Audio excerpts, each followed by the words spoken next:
오늘 우리에게 주시는 하나님의 말씀은 누가복음 3장 15절에서 22절 말씀입니다.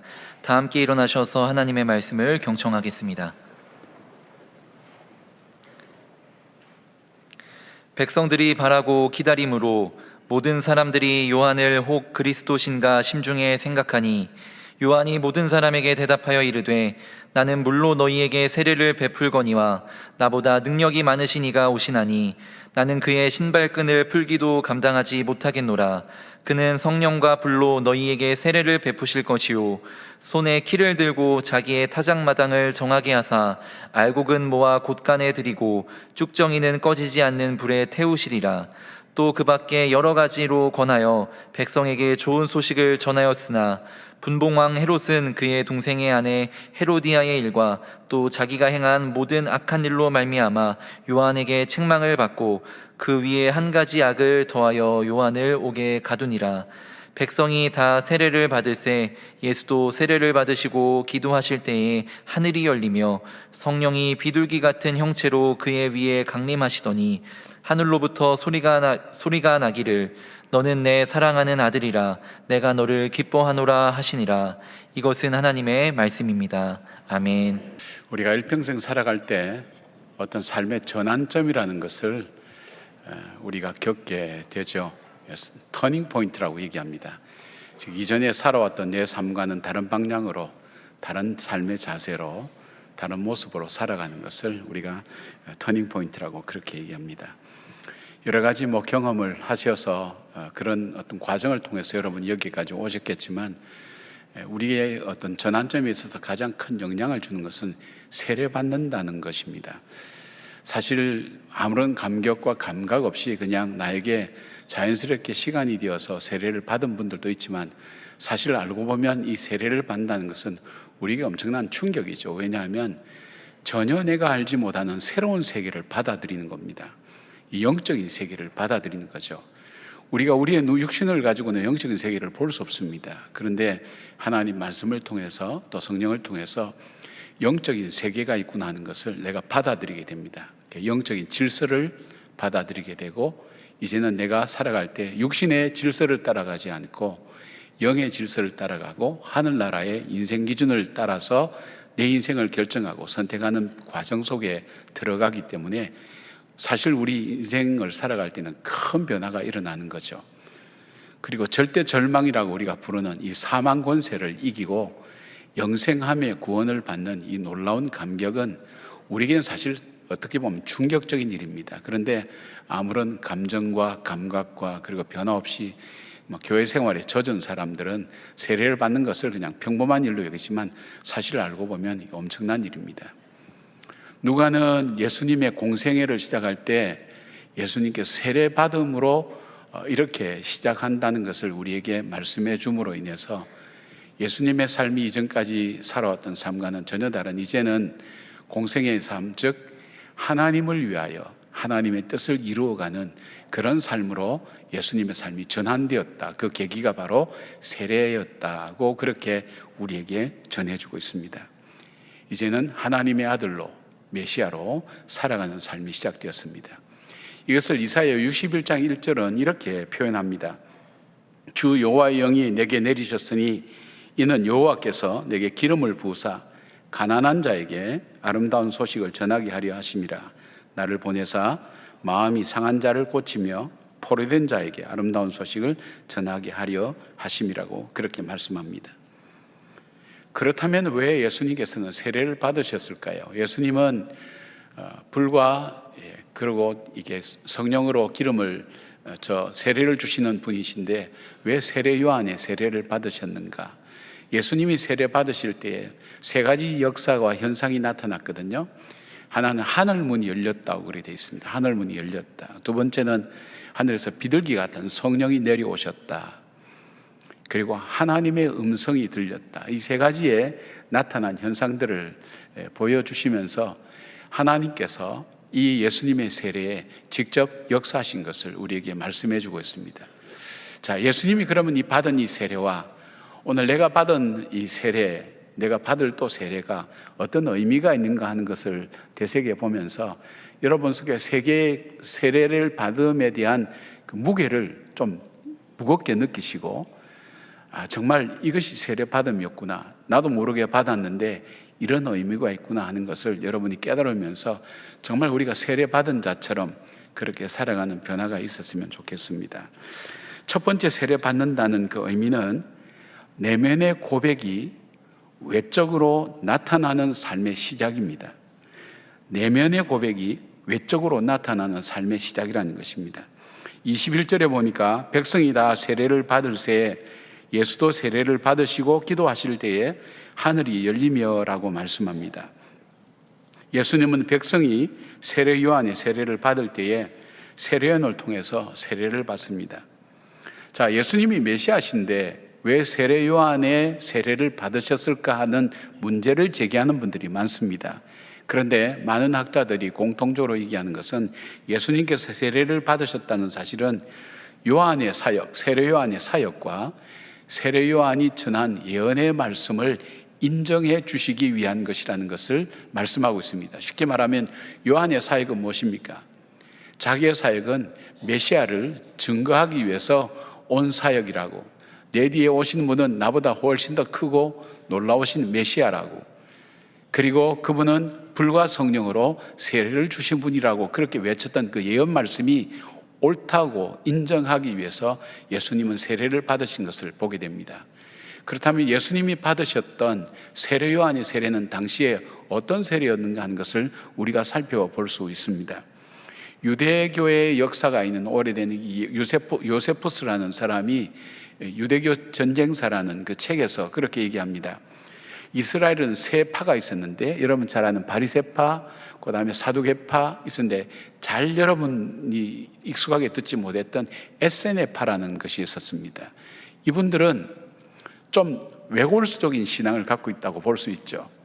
광야 생활을 하면서 금욕주의적인 어떤 생활, 금욕적인 생활을 하면서 정말 하나님을 경외하는 그런 종류의 사람이었는데, 바로 세례 요한이 이 에세네파에 속한 선지자였다, 그렇게 얘기하고 있습니다. 그럼 이 에세네파는 세례를 어떻게 주었는가 볼 때에, 어떤 사람이 내가 정말 하나님 바로 믿고 싶습니다, 내가 에세네파에 속해서 공동생활을 하고 싶습니다, 그렇게 이 의사를 밝히게 되면 바로 이 사람은 그때부터 이 에세네파와 함께 광야에서 에세네파와 함께 공동생활을 시작합니다. 공동생활을 시작하면서 무엇을 보는가 하면 그 사람이 이 금욕적인 이 생활을 얼만큼 이겨낼 수 있는가 하는 것을 봅니다. 자기 나름대로 세상에 살 때 습관이 있고 좋아하던 게 있을 것 아닙니까? 그거 다 끊고 그들 음식과 사는 거주지와 이 모든 것을 완전히 철저하게 다르게 살아갑니다.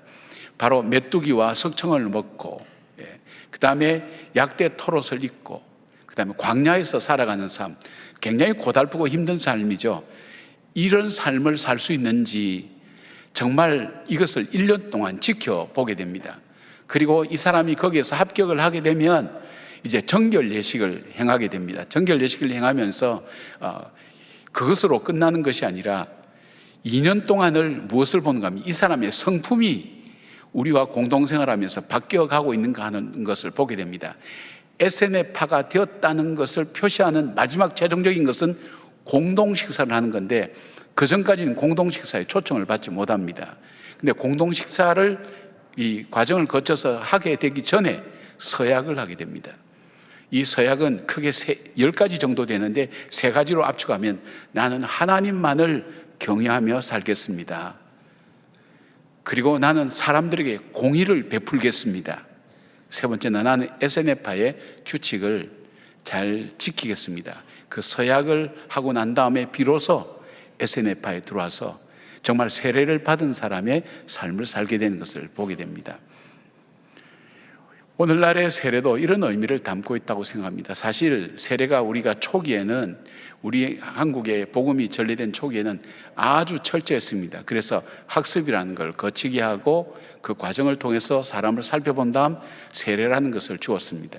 일정한 기간 교회에 나와서 그들의 생활과 삶을 바라보면서 그들이 내면 속에 하나님을 믿는 그 믿음이 구체적으로 생활과 삶 가운데 나타나는 것. 생활과 삶이라는 것은 크게 세 가지만 보면 그 사람의 신앙이 어느 정도인가 하는 것을 알게 돼요. 첫 번째는 돈을 어떻게 쓰는가.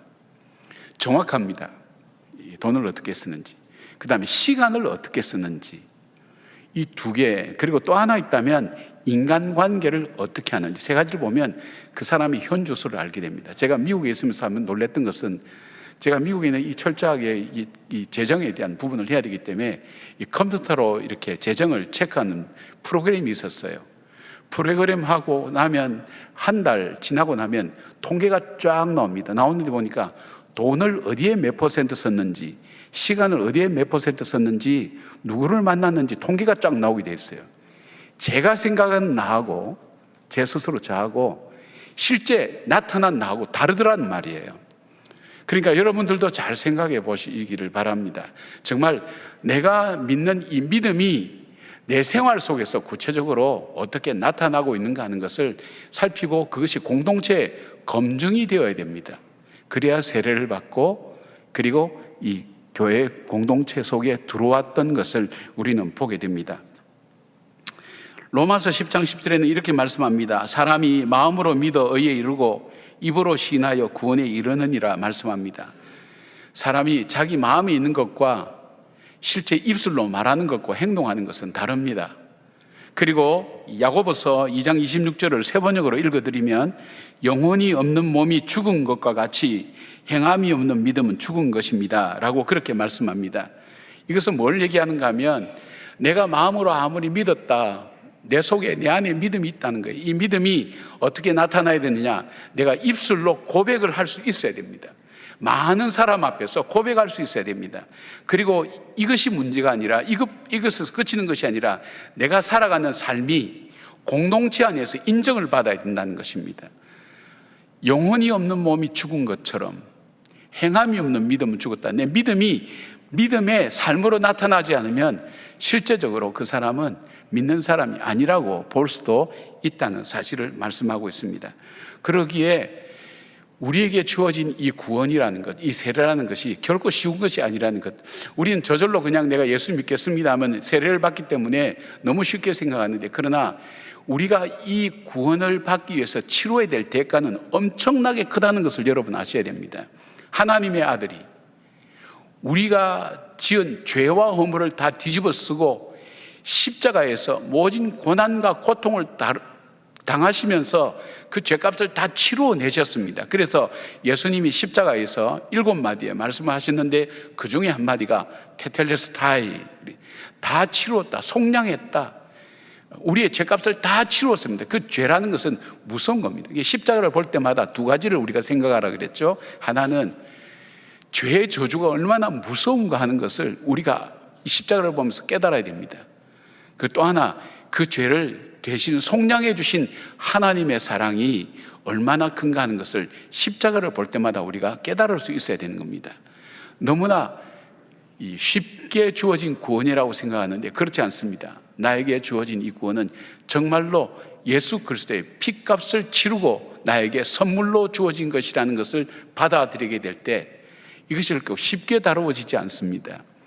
그냥 모양이나 형식이나 문화로 받아들이지 않고 내 삶으로 나타나야 되는 것을 말합니다. 그러기에 예수를 믿는다 할 때는 무엇이 먼저 우리들 속에 전제되는가 하면 내가 내 자신이 내 스스로 내 운명을 바꿀 수 없다는 것을 알아야 됩니다. 인정해야 됩니다.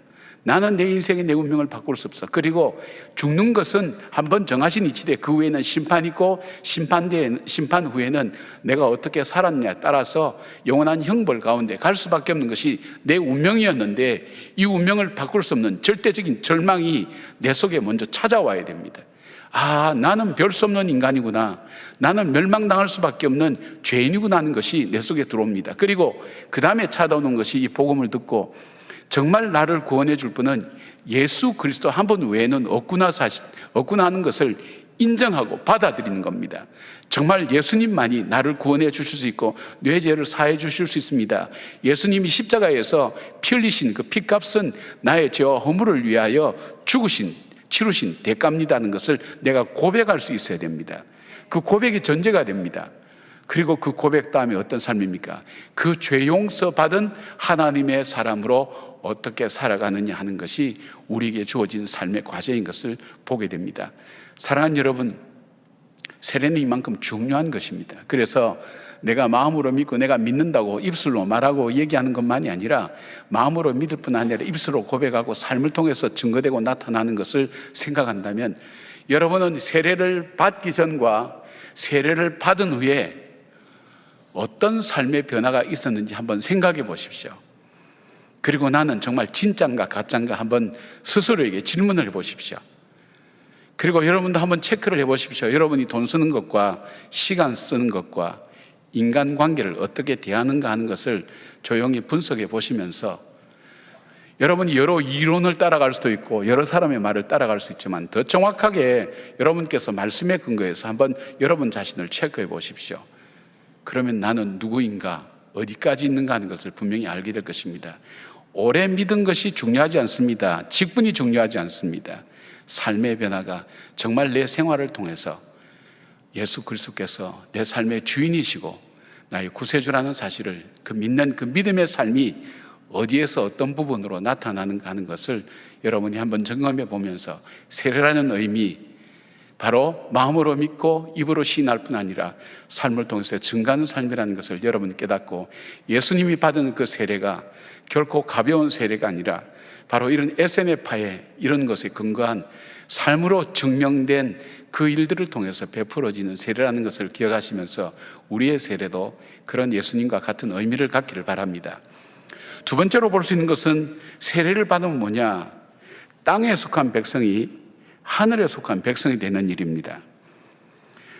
21절과 22절 상반절에 보면, 백성이 다 세례를 받을 새 예수도 세례를 받으시고 기도하실 때에 하늘이 열리며 성령이 비둘기 같은 형체로 그의 위에 강림하시더니라고 그렇게 말씀합니다. 세례를 받을 때 하늘이 열려야 됩니다. 비둘기 같은 성령이 나타납니다. 여러분께서 영적인 체험을 하신 분들이 있을 겁니다. 그냥 내가 주어진 하나님 말씀을 그대로 믿는 분이 계시고, 영적인 체험을 하신 분들이 있습니다. 하늘이 열리는 체험을 여러분이 하신 분이 있을 겁니다. 아, 이거 내 인생이 바로 내가 눈에 보이고 내가 듣고 하는 이것이 있는 것이 아니라 다른 세계가 있구나, 영적인 세계가 있구나 하는 것을 체험한 분이 있습니다. 이분은 어떤 분이냐면 하늘이 열리는 걸 체험한 사람입니다. 하늘이 열려야 됩니다. 여러분, 야곱이 언제 그 삶이 바뀌었습니까? 야곱의 인생은 자기는 복을 받는 인생이 되었으면 좋겠다고 최선을 다해서 노력한 사람입니다. 부지런한 사람입니다. 꾀도 많은 사람입니다. 어느 정도까지 했느냐? 결코 바꿀 수 없는 장자의 질서를 자기가 차지했던 사람입니다. 팥죽 한 그릇 주고 형에게 이 팥죽 한 그릇 주고 장자의 명분을 산 사람입니다. 그래서 형에게 미움을 받아서 그는 쫓겨서 도망가는 신세가 되었습니다. 그래서 자기 삼촌 라반의 집으로 쫓겨가면서 고달프지요. 어느 한 광야에 이르렀는데 날은 저뭅니다. 잠을 자야 되는데 어디 찾아보니까 돌이 하나 있습니다. 그 돌을 베고 자게 됩니다. 이 돌은 단순히 돌이라고 생각하기에는 여기에는 인생의 고달픔, 나그네 길에 대한 외로움, 그리고 죽음에 대한 두려움, 이런 것들이 함께 모아진 돌이라고 보는데 이 돌을 베고 자는 겁니다. 여러분 중에도 그렇게 주무시는 분이 있을 거예요. 좋은 비계 뭐 이거 다 해도 그 베개 속에 근심과 걱정이 있으면 그 베개는 돌베개와 마찬가지인 겁니다. 그런데 거기에 하늘이 열린 겁니다. 하늘이 열리는데 보니까 전혀 자기가 보지 못했던 거예요. 땅에서 이 사다리가 쭉 연결되면서 천사가 오르락 내려가면서 하나님의 음성이 들리기 시작합니다. 그러고 난 다음 그가 고백한 것이 있습니다. 창세기 28장 16절에서 17절 보니까, 야곱이 잠이 깨어 이르되 여호와께서 과연 여기 계시거늘 내가 알지 못하였도다. 이에 두려워하여 이르되 두렵도다. 이곳이요 이것은 다름 아닌 하나님의 집이요 이는 하늘의 문이로다 하고 되어 있어요. 야곱은 여기는 빈들이고 나는 도망자고 나그네고 그 이상 그 현실 속에서 생각할 것이 없었어요. 그것이 내 모습이고 내 삶이고 내가 처한 형편이고 내가 살아가는 삶의 모습인 거예요. 지금 외로운 삶, 그것이 자기에겐 다인 줄 알았어요. 그런데 하늘이 열리니까 이것이 다가 아니라 바로 이곳이 하나님이 계시는 곳이구나. 하나님이 함께 하시는구나. 이 세상은 내가 보는 이 세상만이 아니라 하늘 세계가 있구나, 영적 세계가 있구나 하는 것을 깨닫게 된 겁니다. 이걸 깨달은 사람이 어떻게 삽니까? 물론 야곱은 그 뒤에도 온전하게 사는 그 과정을 거쳐야 되긴 되었지만은, 그러나 거기서부터 그 삶은 달라지게 됩니다. 자기의 삶이 아니라 나의 소속은 이 땅에 사는 것 같지만 하늘나라에 소속되어 있구나. 하나님이 나와 함께 언약을 맺으시고 나와 함께 동행하시는구나 하는 것을 믿는 그 믿음의 삶을 삽니다. 이걸 보고 코람데오의 삶이라 그럽니다. 하나님 앞에서 살아가는 겁니다. 여러분, 모세가 어떻게 그 삶이 변하게 되었습니까? 어떻게 그가 사명의 사람이 될 수 있었습니까? 모세는 자기가 예굽 왕궁에서 40년간 왕자로 살 때는 자기는 뭔가 대단한 사람처럼 여겨졌는데, 광야에 쫓겨나서 40년 양들과 함께 살면서 그 흙과 먼지와 더러운 똥과 이 모든 것과 범벅이 되면서 살아가는 자기 삶 속에 무슨 생각을 했겠습니까? 나는 누군가? 나는 어디서부터 왔는가? 나는 왜 이렇게 살아야 되는가? 그런데 어느 날 그가 보는데 가시떨기에 불이 붙었는데 불이 타지가 않습니다. 이상해서 가까이 갑니다. 그런데 그때 하나님의 음성이 들립니다. 내가 선 곳은 거룩한 곳이니 신을 벗으라고. 거기에서 모세는 하나님을 만나게 됩니다. 아, 내가 보는 이 세상의 권력, 내가 아는 이 세상의 돈, 내가 아는 이 세상의 화려함, 내가 보는 이 광야의 황량함, 이 모든 것 나는 많이 경험했지만 이 모든 것이 다가 아니라 영적인 세계가 있구나, 하나님이 살아 계시는구나, 하나님이 함께 하시는구나, 어릴 때부터 들었지만 그러나 그 하나님을 거기서 만나게 되는 겁니다. 하늘이 열리는 체험을 하게 됩니다. 그 뒤로 저는 어떻게 했습니까? 그는 세상이 원하는 삶을 살지 않았습니다. 하나님이 원하는 삶을 살았습니다. 하나님이 명령하는 삶을 살았습니다. 하나님 뜻을 따라 살았습니다. 바로 코람데오의 삶, 오늘 내가 살아가는 삶이지만 하나님이 나를 보고 계시고 나를 알고 계시고 나와 함께 계신다는 그 믿음을 가지고 그 삶은 세상 사람들과는 다르게 살았습니다. 바로와 대적하게 되고 이스라엘 백성들을, 그 고달프고 지친 인생인데 그 이스라엘 백성 노예들을 광야에 끌고 와서 40년간 죽도록 고생하는 모세, 그러나 그 모세가 그것을 한 번도 마다한 적이 없습니다. 왜냐하면 나는 하늘에 속한 사람이고 하나님의 뜻을 따라 살아가는 사람이고, 바로 그의 삶의 방향은 달랐습니다.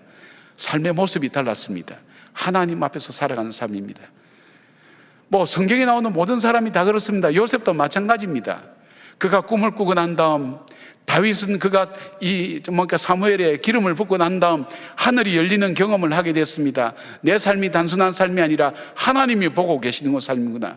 여러분, 세례를 받고 나면 내 속에 내 차원이 달라져야 됩니다. 하나님께서 하늘이 열리는 체험을 하셔야 됩니다. 여러분, 세례 받으실 때에 하늘이 열리는 체험, 그래서 내가 아는 이 세상이 아니라 정말 하나님이 살아계시는구나, 하나님 나와 함께 계시는구나, 나를 보고 계시는구나, 그리고 나로 하여금 내가 걸어가야 될 길을 하나님께서 예배해 두셨구나 하는 것을 보면서 달라질 때, 카이로스의 시간이, 그냥 평범하게 흘러가는 시간이 나에게는 의미 있는 시간, 이 크로노스의 시간이 카이로스의 시간으로 바뀌게 됩니다. 하나님의 시간으로 바뀌게 되고 내 인생이 달라지는 것을 봅니다. 예수님의 세례받음을 통해서 하늘이 열려졌던 이 사건, 우리의 삶 속에도 이 하늘이 열려지는 사건이 있어야 됩니다. 하늘이 열려지는 체험을 가지고 신앙생활을 하는 사람하고 그렇지 않은 사람하고는 차이가 납니다. 왜요? 하늘이 열려진 체험한 사람은 이 세상 말고 하나님의 나라가 있다는 것을 압니다. 그걸 아니까 이 세상을 따라갈 수가 없습니다. 진리 대신 그 나라를 따라갑니다. 하나님 말씀을 따라갑니다. 생활이 다릅니다. 이 세상의 기준을 따라가지 않습니다. 천국 시민의 인생 기준을 따라서 살아갑니다. 그래서 예통하는 자가 복이 있다는 것이 무슨 의미인지 알게 됩니다. 마음이 정결하게 산다는 것이 무엇인지 알게 됩니다. 이 땅을 살지만, 가난하게 살지만, 힘들게 살지만, 때로는 낙심되는 일들 많지만 절망하지 않습니다. 왜냐하면 이것이 전부가 아니라 나 속에 영적인 세계가 있다는 것, 하나님이 나를 보고 계시고 알고 계시고 나로 하여금 이 길을 걷게 하시고 나로 하여금 주님께서 원하시는 삶을 살기를 원하신다는 그 믿음을 갖고 있기 때문에 그 삶이 달라지는 것입니다. 그런 삶이 여러분 속에 이루어지기를 바랍니다. 여기에 비둘기 같은 성령이라고 얘기하는 것은, 우리 송태근 목사님 설교를 보니까 그 목사님 설교 속에 이걸 이렇게 해석했어요. 비둘기 같은 성령은 노아의 방주 사건에서 해석을 했어요. 홍수가 그치고 노아가 처음으로 보낸 것은 까마귀였습니다. 온 세상을 물로 다 심판한 다음에 비가 안 오고 그치고 해서 비가 이제 그쳤는지 이 노아가 알기 위해서 까마귀를 보내니까 까마귀가 그냥 돌아왔어요. 두 번째 보낸 것이 비둘기를 보냈어요. 비둘기를 보내니까 감람나무 잎사귀를 물고 왔어요. 이 말은 의미입니까? 이 물이 다 가라앉고 새로운 이 싹이 돋아나기 시작했다는 거예요. 새로운 것이 시작됐다는 것이에요. 내 지금까지 있던 이전에 멸망당한 그 물에 잠긴 그 세상이 아니라 새로운 삶이 시작됐다는 것을 얘기하고 있습니다. 성령과 함께 동행하는 삶을 살게 되고 하나님께서 내 삶 가운데 계신다는 것을 믿기 때문에 그는 확신과 믿음을 가지고 살아가게 된다는 것입니다. 새 삶을 의미합니다. 성령께서 임하는 것. 스데반도 7장 사도행전 7장 55절부터 56절 보니까 스데반이 돌에 맞아 죽으면서 그가 하늘 문이 열렸습니다. 그가 이렇게 고백합니다. 스데반이 성령 충만하여서 하늘을 우러러 주목하여 하나님의 영광과 및 예수께서 하나님 우편에 서신 것을 보고 말하되 보라 하늘이 열리고 인자가 하나님 우편에 서신 것을 보노라 한데, 하늘이 열렸다 그랬어요. 하나님을 보았다 그랬어요. 예수님이 하나님 보좌 우편에 서서 계신 것을 보았다 그랬어요. 돌에 맞아서 죽어가는 가장 고통과 절망의 시간에 그는 그것이 절망이 아니라 그 얼굴은 환해서 성경은 그로 하여금 죽었다 그러지 않고 잔다고 얘기하고 있습니다. 잔다고. 그리고 마지막 기도가 뭡니까? 주님, 저들이 하는 짓을 알지 못합니다. 저들의 죄를 용서해달라고 긍휼과 자비를 베풀어달라고 오히려 축복하며 그는 이 세상에서 삶을 거둘 수 있었습니다. 그 이유가 뭘까요? 하늘이 열리는 것을 체험했기 때문입니다. 사랑하는 여러분, 하늘이 열리는 것을 체험하게 될 때, 하늘이 열리는 것을 알게 될 때, 우리는 오늘 내가 사람들이 보지 않지만 하나님 보고 계시고 알고 계신다고 그 믿음 갖고 살기 때문에 요셉처럼 살아갈 수가 있는 겁니다. 세상의 질서를 따르지 않습니다. 하나님의 질서와 법이 내 속에서 움직입니다. 그래서 살아가는 삶의 방향이 다르고 인생의 기준이 다르고 그리고 삶의 목적이 달라지는 것을 보게 됩니다. 하늘 문이 열리는 귀한 축복을 받는 저와 여러분 되기를 주님의 이름으로 축복합니다. 세 번째로 세례받는다는 것은 어떤 의미인가?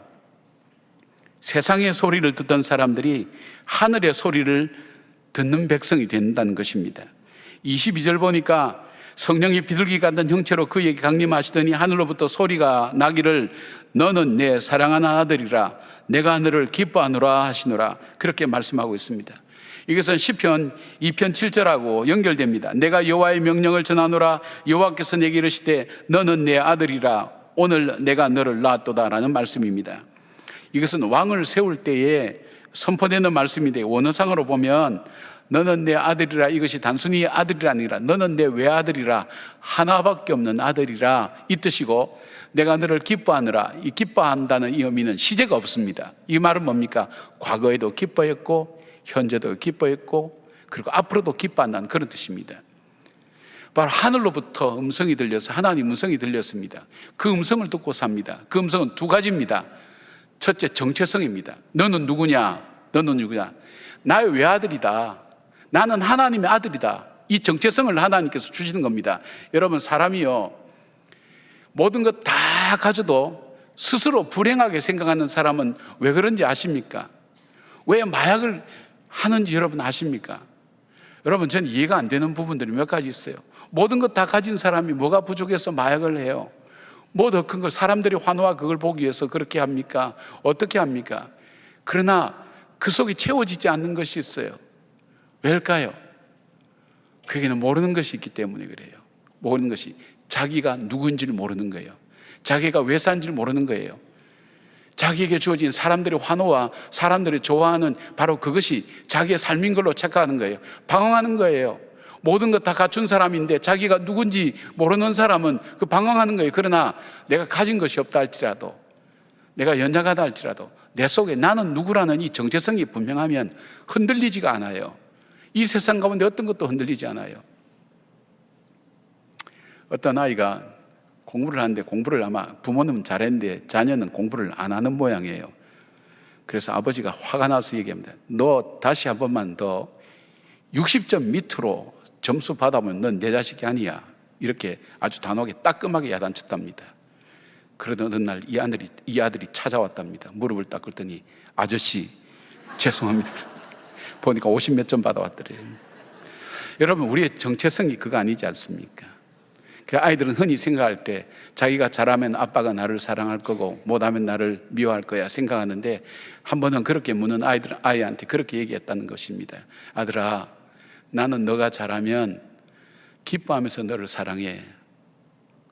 너가 막 잘못된 길로 가면 아빠는 염려하면서 너를 사랑해. 너가 슬퍼하면 아빠도 슬퍼하면서 너를 사랑해. 너를 사랑하는 건 변치 않아. 얼마나 멋진 말입니까, 여러분? 우리 하나님이 오늘 우리에게 그렇게 말씀하시는 겁니다. 세례받을 때에 너는 나의 외아들이야. 내가 이 세상에 사랑할 사람이 너밖에 없는 것처럼 너를 사랑하는 거야. 너는 내 아들이야. 내가 너를 기뻐해. 이 정체성에 대한 부분을 하나님께서 확인시켜 주는 거예요. 세례받을 때 이것이 확신이 들어와야 돼요. 나는 하나님의 아들이다. 결코 하나님 포기하지 않은 아들이다. 자기 아들 독생자를 십자가에 못 박아 죽여서까지 나를 구원해 주신 나는 하나님께 사랑받는 하나님의 사람이다. 이 확신이 있어야 두려움이 없는 거예요. 염려가 없는 거예요.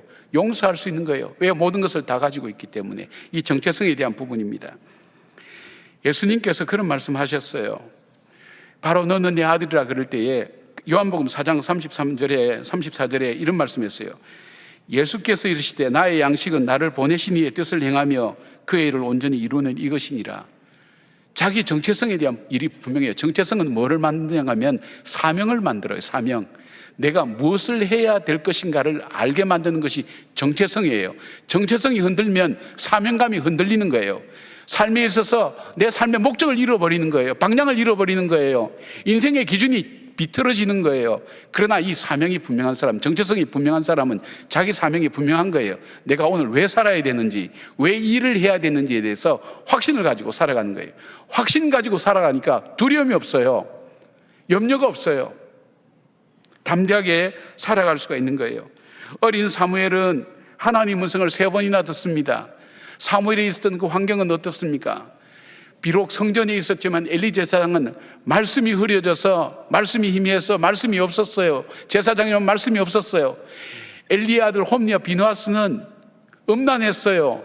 그리고 하나님의 예물, 성물에 대해서 손을 대는 사악한 일을 했어요. 이 감수성 예민할 때, 이 사춘기 때, 어릴 때에 이 사실들을 보고 이 환경 속에 자랐어요. 그러나 사무엘은 거기에 물들지 않았어요. 왜요? 그는 하나님의 음성을 들은 사람이에요. 사무엘아, 사무엘아. 하나님의 음성을 들었어요. 하나님 음성을 따라가는 거예요. 자기가 보는 대로 따라가지 않아요. 듣는 대로 따라가지 않아요. 하고 싶은 대로 따라가지 않아요. 하나님의 음성을 듣고 그 말씀을 따라갈 때 이스라엘이 가장 어려웠던 사사시대에서 왕정시대로 넘어가는 그 전환기에 하나님의 뜻을 따라서 아름답게 이루어가는 사람으로 살아갈 수 있었던 것이 바로 하나님의 음성을 들었던 사람입니다. 여러분은 여러분 속에 일어나는 과거의 상처의 이야기를 듣고 살아가십니까? 주변의 사람들이 얘기하는 것을 듣고 살아가십니까?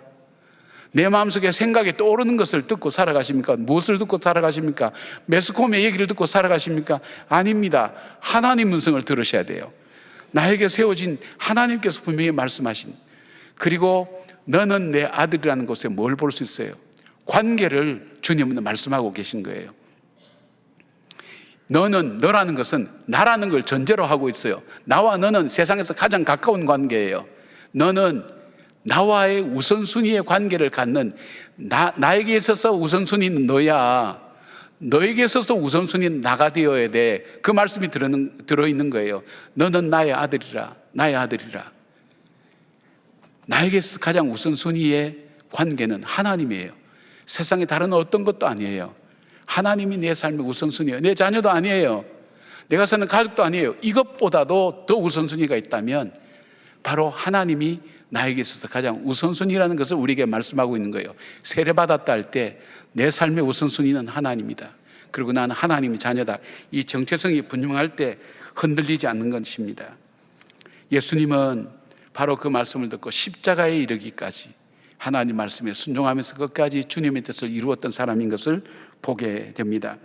에베소서 2장 10절에는 이 말씀이 있습니다. 우리는 그의 만드신 바라 그리스도 예수 안에서 선한 일을 위하여 지으심을 받은 바니 우리로 그 가운데서 행하게 하려 하심이라. 우리는 주님의 것입니다. 주님이 기뻐하신 자녀입니다. 왕같은 제사장이요 거룩한 백성인 것입니다. 바로 이것 때문에 사는 것입니다. 하나님께서 내 인생을 향한 그 계획하신 대로 살아가는 것입니다. 세례를 받았을 때 세례는 이제 나는 하나님의 음성을 듣고 살아가는 사람이라는 것.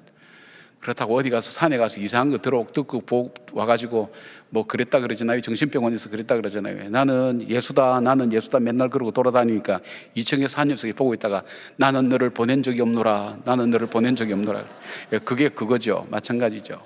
그런 것이 아니라 정말 내 속에 하나님께서 주신 하늘의 음성을 듣고, 이 말씀이죠. 말씀을 듣고 그 말씀을 따라서 내 삶을 살아가는 것을 말합니다.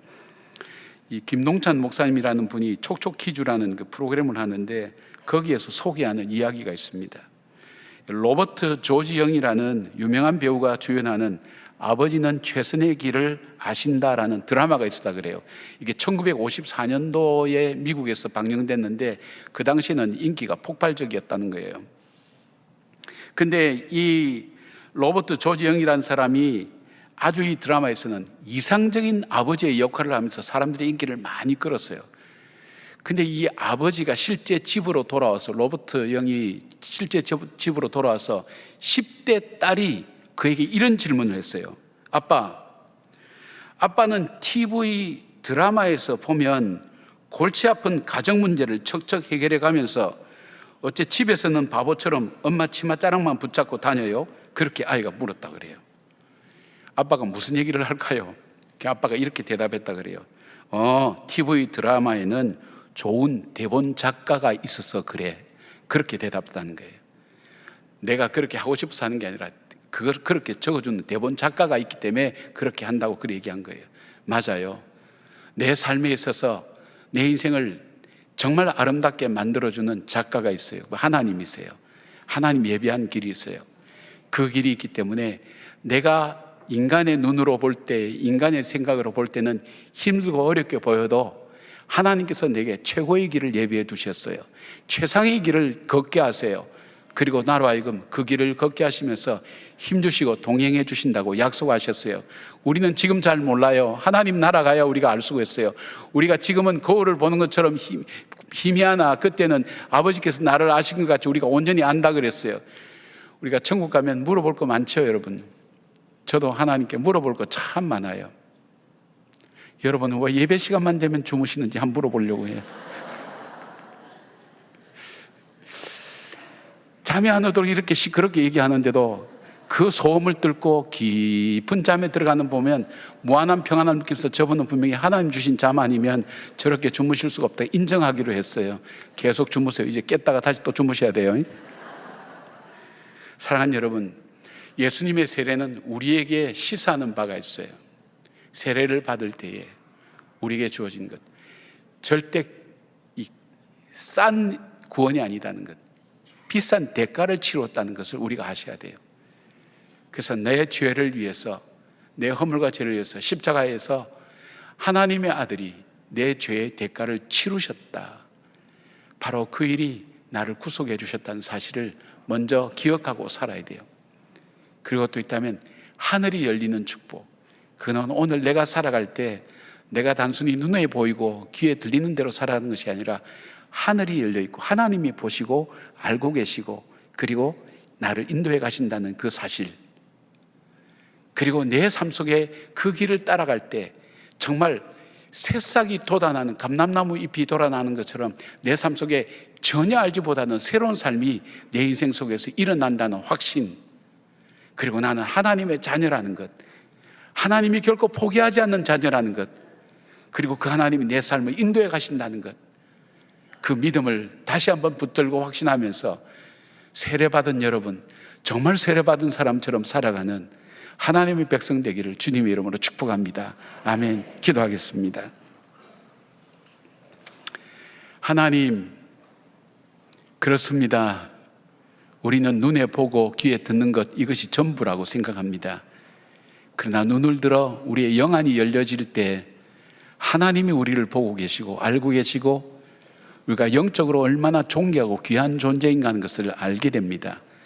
나를 구원하시기 위해서 피의 대가를 하나님 십자가에서 흘려주신 아들 예수 그리스도의 그 죽음이 아니면, 그 대가가 아니면 결코 구원받을 수 없는 죄와 허물로 죽은 존재인 저를 살려주신 것을 기억하며 우리의 삶 가운데 겸손하며 주의 은혜에 감사하는 삶을 살기에 부족함이 없도록 도와주시옵소서.